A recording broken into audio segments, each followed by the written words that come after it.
Hey, it's Mr. K. Let's talk about atoms and ions. So, we've already got our magnesium atom, 12 protons, 12 neutrons, 12 electrons. I've got my Bohr model, 12 protons and neutrons in the nucleus, 2, 8, 2 in the shells, and then I draw the valence. I've got 2 dots on magnesium. Now the question is, how does that turn into an ion?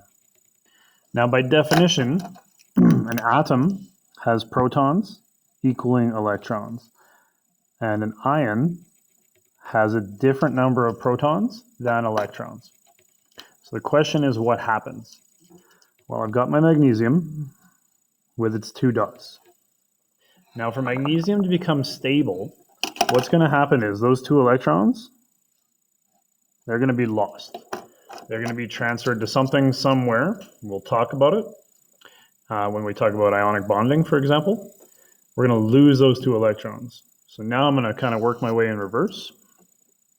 Now I would draw magnesium like this. And I would draw it like this with no electrons because it's empty. And for an ion, I'm going to include square brackets to show that the change has taken place.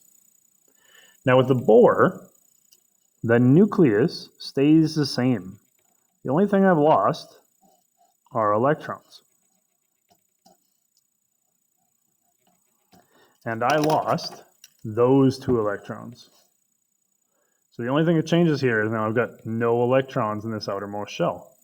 And these 2 electrons that I had earlier, well, I don't have 12 anymore. Now I've got 10. Again, the protons and the neutrons stay the same. The last thing I can ask you for here is the charge. You can get the charge by comparing the protons and the electrons. I have 12 protons. I have 10 electrons.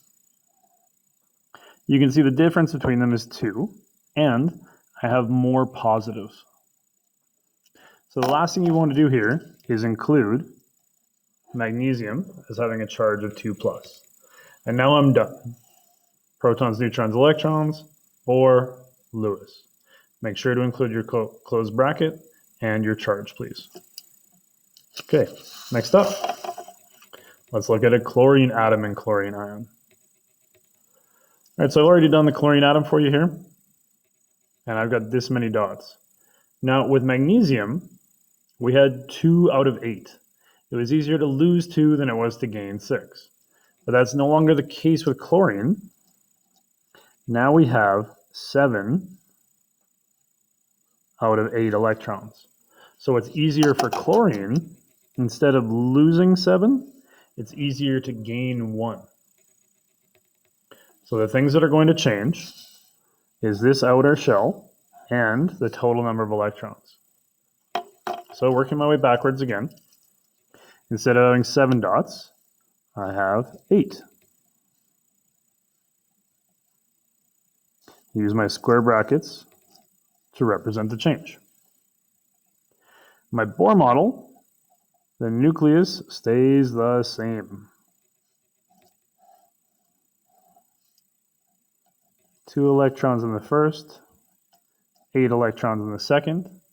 And now we had 7, we gained 1 electron. Now we have 8 electrons, which matches my diagram, matches my valence shell. The protons and neutrons stay the same, but now the electrons are 18. We have gained 1 electron. All right, lastly, let's look at our charge. We've got 17 protons, 18 electrons. I have 1 more electron, which makes my charge 1 negative. I can just draw the negative sign here, the 1 is implied, and I am done. The last question that a lot of people ask is, where are those electrons going? Well, let's think about it. Here is magnesium. Here is chlorine. Now the situation is that magnesium wants to get rid of 2 and chlorine wants to gain 1. So what would make sense is that magnesium could transfer 1 to chlorine. Now that makes chlorine happy with a full 8, noble gas configuration. And now what I need is a second chlorine. The reason being is that now magnesium can also be happy, having shed its extra electrons. This is a bit of an introduction into ionic bonding, and that is the reason why magnesium chloride exists as MgCl2. All right, more on ionic bonding another time. Thanks for tuning in.